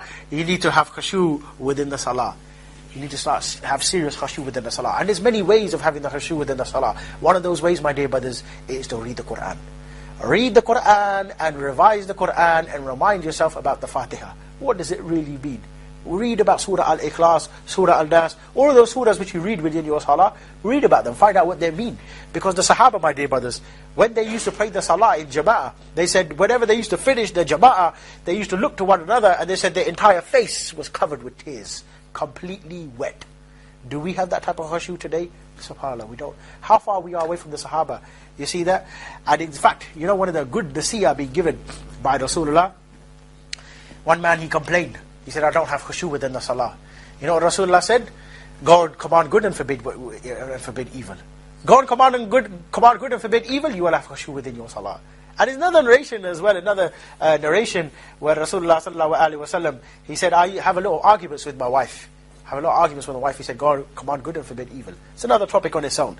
Third or second point, we mentioned number 1, iman. Number 2, salah. Number 3, the zakah. Pay your zakah. If you haven't paid the zakatul mal, pay it tonight without to go to sleep. Why? Because when you don't pay zakatul mal, you have committed 2 sins. Number 1, you didn't fulfill the fard. Number 2, the money of the zakah doesn't belong to you. It belongs to those maskeen or any of those people from these 8 categories. 8 categories from those people who are eligible for the zakatul mal. Imam Shafi, he said, during a time of fitna, like we're in today, the people of ribat, they're eligible for that zakah. The people of ribat, you can figure out who they are. Yeah, but they are very rich people really, in iman. You can figure out who they are. And this is not something disputed about, and something which we need to do, because that money, it doesn't belong to you at all. The zakatul mal, it is 2.5%, usually over a particular amount, in this country, over £1,000. Different from Zakatul Fitr. Zakatul Fitr, if you don't pay it, then your Ramadan not going to be accepted. The reward for that is hanging. Zakatul Mal, you need to pay it every year. And that is something, my dear brothers, which the Sahaba, they considered as something, kufr akbar. As a ridda from the deen for those people who refuse to pay the zakah. Abu Bakr as-Siddiq, what was the campaign that he led? Ghazwatul Ridda. Ghazwatul Ridda, he went forward to fight those people who said, we're not going to pay the zakah because Rasulullah sallallahu alaihi wasallam, he passed away. And none of the companions, they disputed. Uthman and Ali, they came to him and they never disputed about it. The only thing that they disputed was, should we give them any time? One of them, he said, let us give them 1 year. But none of them ever disputed that we should fight those people who don't pay the zakah. And the zakah, my dear brothers, by paying it, it will also kill your love of the dunya. It will also take away this love of the dunya. Because when you pay the zakah, you don't pay it like, like the pregnant woman. What's the pregnant woman? No! Ah! Not like that. No. When you pay the zakah, you pay willingly. You give for the sake of Allah. With khushu. You don't become, no, I don't want to give it. Give it with khushu for the sake of Allah. And that will kill your love for the dunya. That's why whenever Rasulullah sallallahu alaihi wasallam, whenever he spoke about the dunya, he always spoke about it like a cheap place. And there's many narrations about this. Rasulullah, where he said when he dipped his finger in the middle of the ocean, when he was passing by and he saw the dead donkey or the dead sheep, the diseased one as well within the road, he compared the sheep to the entire dunya. The akhirah is worth much more than all of that. You see, or the sheep is worth less than the diseased sheep is worth less than the dunya and everything that it contains within it. So that is the zakah. Number 3, 1, 2. 1, 2, 3, 4. My numbers are a bit confused, so you can count for me. What was that one? 1, 2, 3. 3. Yeah, okay. Number 4, controlling the tongue. Control this. Sahih Bukhari, Rasulullah said, who can guarantee to guard what is between his 2 cheeks, or his 2 jaws, and between his 2 legs? That's the naughty one, yeah? I will guarantee for him the Jannah. Because that's the sins which people, they commit. What do they do zina with? Private part and the tongue. Starts with the tongue first. Right? They usually say something naughty, isn't it? Come over here, take your phone number, get in the car, we'll go home, blah, blah, blah. You're really a man? Doesn't matter, let's just do it anyway, yeah? Gaffer anyway, yeah? We don't do that, any of that sort of thing, yeah? Who can guarantee to guard his tongue? He will be guaranteed the Jannah. So everything in the akhirah, my dear brothers, we're going to be accounted for. Whatever we said by our tongue, and how much bad do we speak by the tongue? Too much bad. Being reported by Abdullah ibn Amr in the Tirmidhi, whoever is silent to speak the batil, he will be saved from the hellfire. And today, my dear brothers, many people come out and speak batil. Many people come out and speak the batil, say we need to give oath of allegiance to the Queen, all of this. And you know, this is a very tricky one. In this country, they have this oath of allegiance. If you want to get citizenship of this country, you need to give an oath to the Queen. And I spoke to one sheikh about this when this issue first arose. He looked into the whole matter and he sat down with many other ulama. And you know what they all said? They said, we can't find a single way out of this. There's no such thing. We don't, for Ahl Sunnah wal Jama'ah, they don't believe that we say one thing by the tongue, but we hate it inside the heart. Unless you're under iqrar, under duress. Yeah? And there's different levels of that as well. So there's no such thing as kufr or shirk for you to commit by the limbs or by your tongue, except if you are under duress. You can't say for the sake of maslahah, for the sake of benefit now, I'll start to commit shirk. You see? No such thing as that. And then we spoke to some other sheikh, or somebody, not sheikh, he's one brother. He works close with the government. He had some inside information. And you know what he said? He said, I read the wording of that oath of allegiance. And he said, it sounds like this thing, this whole contract, this whole wording of it was written by a munafiq, by somebody inside. The entire wording of it, it completely contradicts the Sharia. I will follow, obey and submit to the law of the land. I will uphold the Queen's law. I will die for, I will defend for. It goes completely against the Shahada. You see, that's why we say the Shahada, not just to say La ilaha illallah, the only one who I believe in. No, only one you believe in. You worship, you follow and obey his commands and his prohibitions. And he is the only commander and the only legislator. Not to start to give oath of allegiance to the Queen. This is complete rubbish. So whoever is silent to speak the batil is saved from the hellfire. Fasting in the month of Ramadan. Which number? 5. You're counting. Good. Ramadan is not just to stay away from the kebab, but stay away from the backbiting. Stay away from the haram. What people they do today is, I am imam and I'm going to lead a Taraweeh prayer and I'm the same one who is working with the anti-terrorist police and reporting all of the Muslims. No. You are 5-star kafir. 5-star, maybe 10-star if we can give you 5-star. You become 5-star kafir by working with intelligence. This one mosque is inside Whitechapel. You guys been to Whitechapel now, so you know it. It's not even a mosque, I call it a temple, honestly. If somebody had the capability, they should close this place down. Yeah, they were given an award by the local police. They said, you people the mosque, masjid, have been helping us so much to fight terrorism within the local community. SubhanAllah. And they invite them for iftar. Every year, the police and the intelligence, they go there for iftar. You see? And you wonder who is eating the pork sandwich as well. And this happened with these coconuts from this Muslim Mushrik Council of Britain. They invited them once to 10 Downing Street. And they got there for iftar, and they got the food mixed up. They started eating ham and pork sandwiches. You see? They said, this one tastes a little bit funny. Yeah, it's ham and it's pork. It's the donkey. You know what I mean? Not the donkey, but it's a complete haram. Rasulullah said, and this is a hadith, that there are 8 gates of Jannah, and one of them is called Ar-Rayyan. Ar-Rayyan is for the one who will enter it, who used to fast. And after those people who fasted, after they entered the Jannah, that gate will be locked behind them, and nobody will enter the Jannah after that. So you want to fast in the month of Ramadan, and more than that, start fasting on the Mondays and Thursdays as well. The Siyam. How long we got left now? 10 minutes left? We'll try and squeeze a little bit more in. Hajj al-Mabrur. Hajj al-Mabrur is the accepted Hajj. When do you do the Hajj? The Hajj is one of the 5 pillars of Islam, but the Hajj will become farded upon you the moment you have the capability. And how much did it cost to go to the Hajj? Maybe 1,000, 2,000, 3,000? If you got 40,000 sitting inside the bank, what do you mean I'm going to do it when I'm 50 years old? Go, yallah, right now. What are you talking about? Withdraw that money. Somebody's got a nice car, maybe worth 10,000. Yallah, go and sell it. Sell it, buy a cheaper car, take the money, go to Hajj. That will be your ticket to the Jannah. Imam al-Shafi, he said, anyone that has the capability to go to Hajj, he should go even if he has only a donkey. Go with the donkey to the Hajj, and if he doesn't have the capability to come back, he should stay inside Mecca, work for the money, and then get transport and then come home. That's Imam al-Shafi. And that's why one of the Salaf, I believe it was Imam Uzay, or I can't remember now. Imam Uzay is one Tabi'i. He done 80 Hajj by foot.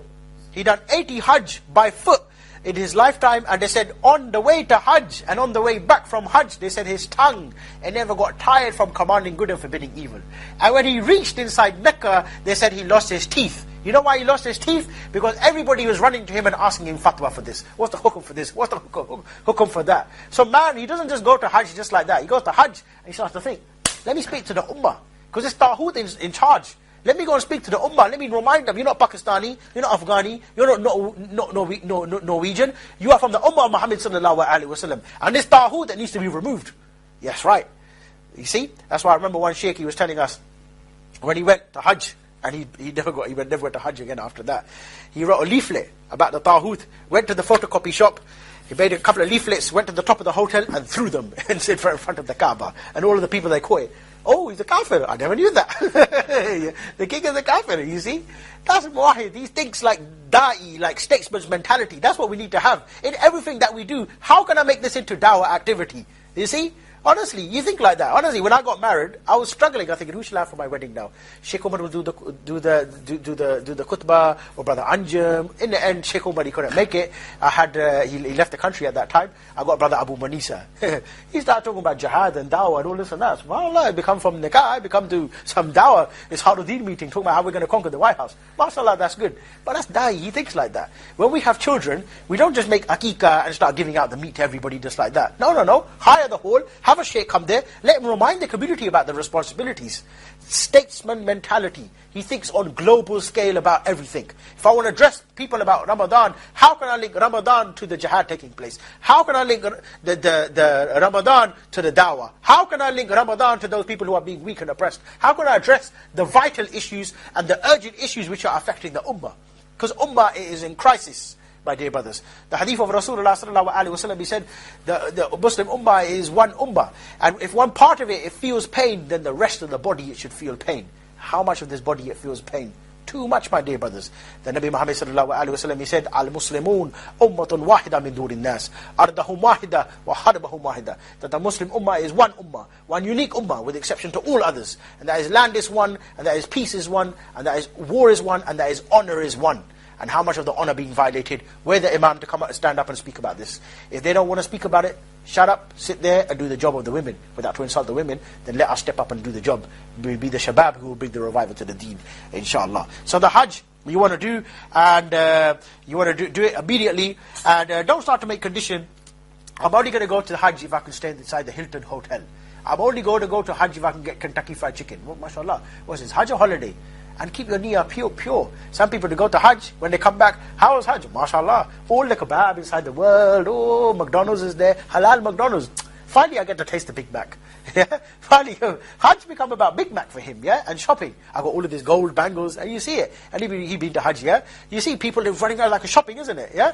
Like shopping, honestly, everybody's just buying this and buying that. People go completely crazy. Yeah? Rasulullah said huh? Yeah. See that. And now they're building even more now. Yeah. And now they said they're building up something which looks like Big Ben over there as well. Yeah, they're trying to build all of this. Musnad of Imam Ahmed, Rasulullah sallallahu alaihi wasallam, he said, Hajj al-Mabrur, the completed Hajj. Meaning, what I mean by completed Hajj? I don't mean Hajj of shopping, yeah? Hajj, real Hajj, meaning he done everything according to the Sunnah, he avoided all of the bid'ah. It has no reward except Jannah. The completed reward, it has no other reward apart from Jannah. I'll finish it there because we run out of time, but I'm only on point, what, 5 or 6? 6, and that was 30 points. So inshallah, we'll have to leave that another time, the road to Jannah. And this is a series which we've been studying. We studied about the citizens of Jahannam, then we studied about the citizens of Jannah, and now we start to discuss about the road to Jannah. And we will continue to go with this, and we will start to develop a good foundation. So we're all on the same wavelength. We need to be on the same page. Can't be I say, what's your understanding of this? He understands this. What's your understanding of that? His understanding is of that. So we'll start to study the basics. We'll study Tawheed. We'll start to study the Aqidah. We'll start to study about the Seerah and all of those urgent issues. And there's no coconut Islam here. Anyway, no chocolate Islam. We'll study it all from the understanding of the companions and link it to our reality. Ali ibn Abu Talib, he said, whenever we study the deen of Allah, whenever we read the Quran, we read the ayah as if the ayah had just come down today. Apply it to our reality. Don't be like the moderate chocolate imam, Sufi Baba, who's up in the sky with the Babas and getting completely drunk and on cocaine. We're not concerned with the cocaine, and we're not concerned with the Sufi Baba. If there's anything good I said, it was all from my own. If there was any wrong, it was all from myself and from the shaitan. And if there's anybody that I offended, that was my niyyah, that was my intention, as always. Sometimes when you go to the doctor, you don't like what the doctor he tells you. Doctor he tells you got to take this medicine. Who are you? Where you get your degree from? Who gave you ijazah? But sometimes it's good if the doctor he offends you. Cut down on the cholesterol, cut down on the kebab, and it'll be good for you, and you'll thank him afterwards. So if there's anything I done to offend you, then that was my niyyah, that was my intention. Okay? Wa sallallahu sayyidina Muhammad wa ala alihi wa sahbihi sallam. We'll be again next week, same time, same place. Be here or be George Abdul Wahid. Jazakallah khair.